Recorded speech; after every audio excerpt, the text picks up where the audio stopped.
Kevin Hart is a comedian, actor, and producer from Philadelphia who rose to fame in the early 2000s doing stand-up and starred in films like Soul Plane, Paper Soldiers, and Scary Movie.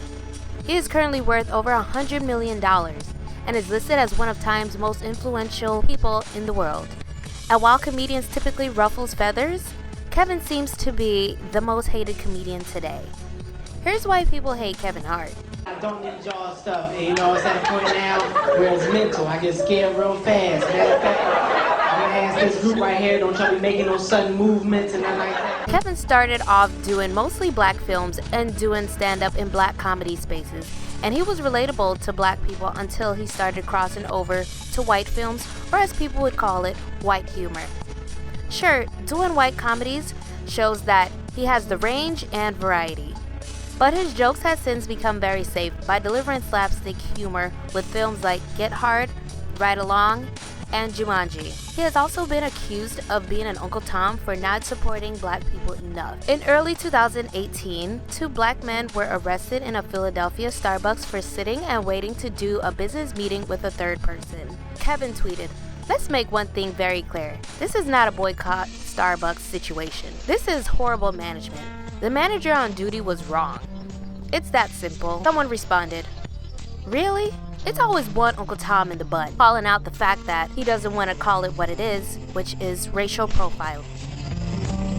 Watch it. They're gonna let you be a star, Lil Rel, but you ugly. And white people don't believe in ugly stars. They think you have to be somebody that women want to sleep with and men want to be. But because we black, they say, oh, you don't even deserve that. So you get Kevin Hart, Lil Rel, Gerard Carmichael, all in a row, Hannibal Buress, just dudes that no woman would talk to in Lenox Mall, let alone you making them movie stars.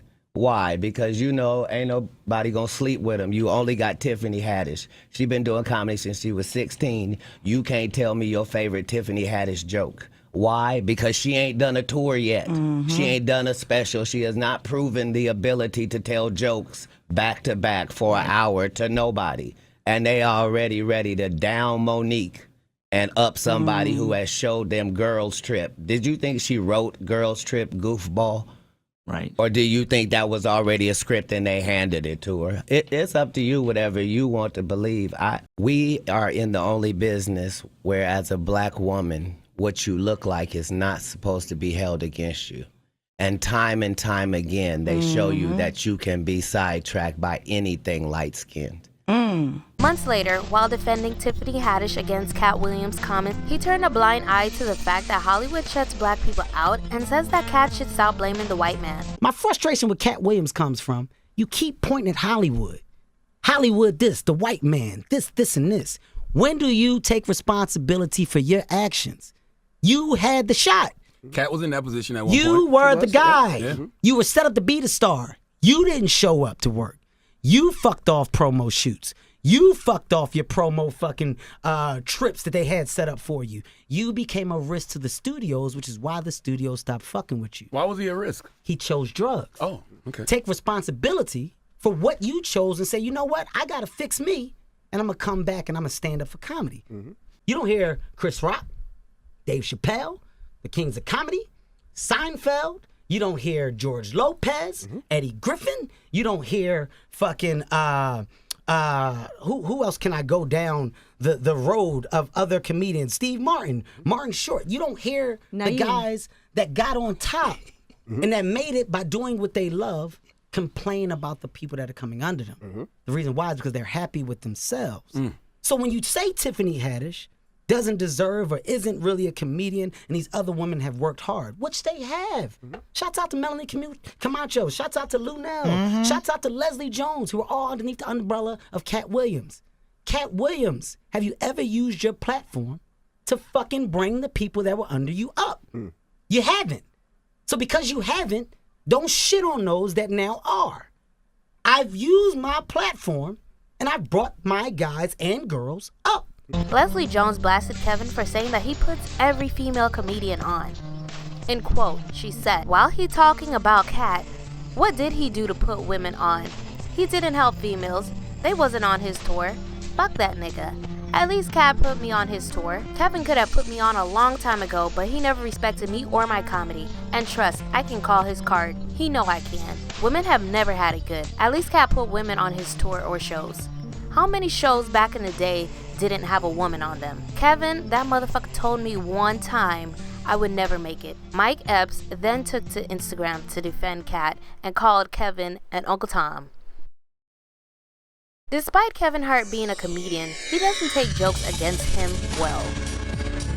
In 2017, Kevin was caught on camera cheating on his pregnant wife, Eniko. Fellow comedian Michael Blackson made a series of videos and jokes about the scandal, but Kevin wasn't too pleased. If your wife catch your dick in another woman, tell him it's not your dick. Say your homie bro your dick and let some bitch suck on it till you bust it or not. No, you can't be a man all the time and apologize. You have to be a bitch nigga once in a while. Kevin, stop it now. Michael Blackson. Here's an example. That's a perfect one. Listen, I'm from Philadelphia. Mike is from Philly. I love Michael Blackson. So Mike really from Philly? I think so. Well, he's been here, but you know he put the African accent on. And this is to show you how classy I am. Okay, because you're a comedic brother and a friend. He went through his darkest time.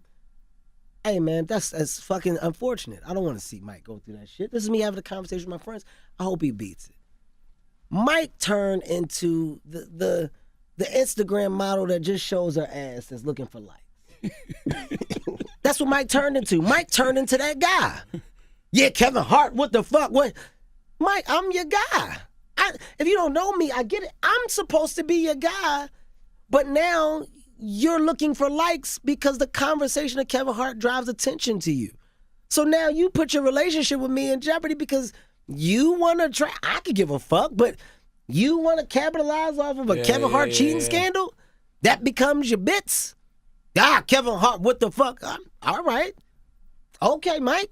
I guess. I was gonna ask that because I guess at that point you fighting for your relationship, so nothing's funny to you. No, listen, you know what though? It's not that it's nothing funny.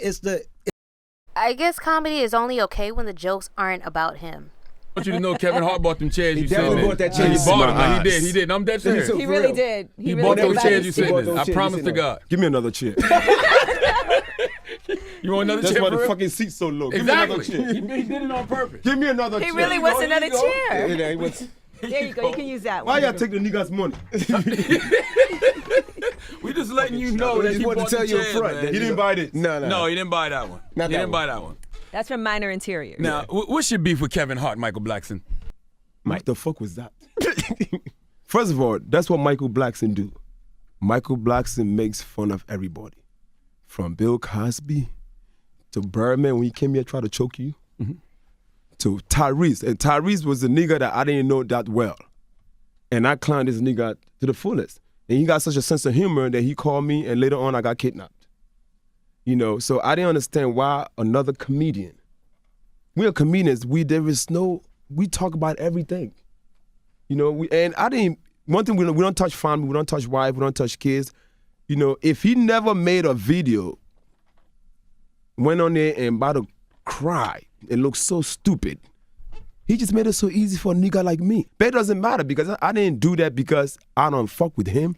I did it because that's what I do. I roast niggas that fuck up. So but don't you think in that situation when his house is in shambles and you've been there, Mike. We seen you on IG. And Mike, the niggas lit me up. When they happened to me, you had major hype and the other guy came here, y'all mentioned my sex tape and they made some jokes. Niggas lit my ass up. When you fuck up, you deserve whatever comes to you. And he know he deserved it. But I got to ask you this. Were you guys not cool before you went in on him because you said you didn't know what happened? Or was it because of the jokes that you made? No, it was probably before that. Because my thing, if I'm your guy, the first post I would have made, what would you have done? The first post I made? I would have made what you did. I'd have called, exactly. But you didn't call him. You ain't give him that respect. He said they weren't cool anymore. Y'all was friends. Huh? Y'all was friends, but you ain't call him to say, Kev, you okay? You good? What's wrong? Listen, I had the same phone number since 1999. Kev has had 30 different numbers. If I'm his guy and I fuck up, if you my homie, you post something and I know you got like 2 million followers, I would call you up, put that shit down. This is not a good time. And I respected that. That's to prove that he's not my so-called guy. For his son Kenzo's first birthday, Kevin and his wife Iniko threw him a Cowboys and Indians themed party, and people quickly pointed out how insensitive it is considering it was during Thanksgiving, and the fact that it perpetuated harmful stereotypes of Native Americans. One person said that the party theme celebrated genocide, white supremacy, and slavery. But rather than apologize, Kevin doubled down on his action and issued the most ridiculous response. People are complaining. Oh, I got on TMZ. She goes, people are complaining Fox about the Cowboys and Indians party, saying that it's insensitive. You know, that this is a very insensitive theme. Okay. Keep in mind, the same day the Cowboys played the Redskins on TV. Right? The reason why I'm even bringing this dumb shit up, because it shows just how stupid our world is becoming with opinion. People are at a point of an all-time high to throw racial judgment into the development of a 1-year-old's birthday party, where the theme is Cowboys and Indians, and it's based around the outfits that are given to these young kids. Did you see what somebody said? Well, somebody said, well, what if next year somebody throw a slave owner and a slave party? If you don't think there's neighborhoods where they played that game in certain white neighborhoods, then you're a fucking idiot. You don't think they had dumbass games like that? What? As a kid, did we play cops and robbers? As a kid, did you play Cowboys and Indians? We didn't play blackface, though. We didn't play blackface. No, that's not a game. That's not a game. That's your reality. What make Cowboys and Indians a game? Cowboys, it has been. You choose a side. No, because it's a movie. No. Here's the thing. What's the movies about though? He said. Choose a side. He's right though. He's not right. Like, it's not activity. Yes. When you were a child, if you go to stores, right, and you go look at paraphernalia, to be a cowboy, you're buying boots, you're buying the gun, you're buying the hat. Some of them had the lasso. I don't think it's more of the cowboy part. I think it's more of the Indian part. Okay, but with the Indians, I'm saying this isn't a racial slur that people are doing and being malicious with. This is a game that's been played for years. I'm about to be 40 years old. I remember at the age 6, 7 playing these dumbass games. Back in 2010, Kevin, who has a dark-skinned daughter, put out a series of tweets comparing light-skinned and dark-skinned women and perpetuating negative stereotypes of both complexions. Light-skinned women usually have better credit than dark-skinned women's. Broke-ass dark hoes. LOL. Okay, first of all, let's take the comments about dark-skinned women out of it, okay? Trending topics for everybody to jump in and be funny. I made funny comments about light-skinned women, dark-skinned women. That's what I did under the trending topic. It was funny to me at the time. It had nothing to do with dark-skinned women as a whole. But then all these other people jump in, and then word gets out. By the time we get back to people, he doesn't like to be in the same room with dark women. Like, but what you did say was, you said... Wait. Light-skinned women have better credit than dark-skinned women, right? No, I said, the first joke was, I said the trending topics was hands down. I said, hands down, light-skinned women can take a better punch in the face. No, I said, dark-skinned women take a better punch in the face than light-skinned women. Said because light-skinned women get too red too fast. I said we can't keep it secret. After that, I said dark-skinned women. I said light-skinned women have better credit than dark-skinned women. Oh, broke dark-skinned, boo, boo, boo, boo. And that's the part got everybody. That's what I thought we was keeping it 100. On December 4th, 2018, Kevin Hart was announced as the host of the 91st Academy Awards, and this sparked outrage.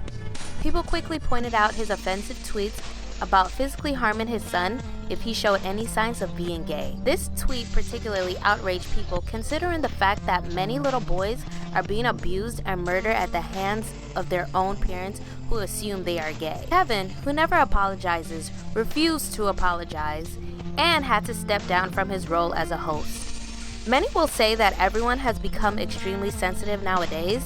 This may be true, but people are now realizing that things we used to joke about should have never been a joke in the first place.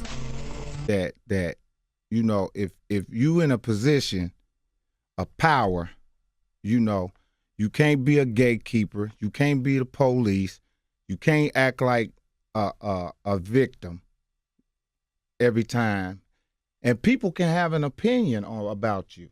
You know, Just because you are the CEO of something or you have more than the next person, that doesn't mean that a person can't have an opinion about you. Everybody's not going to like you. And you can't be upset with everybody for not liking you. You know, and if I'm in that kind of position, I don't have nothing to say.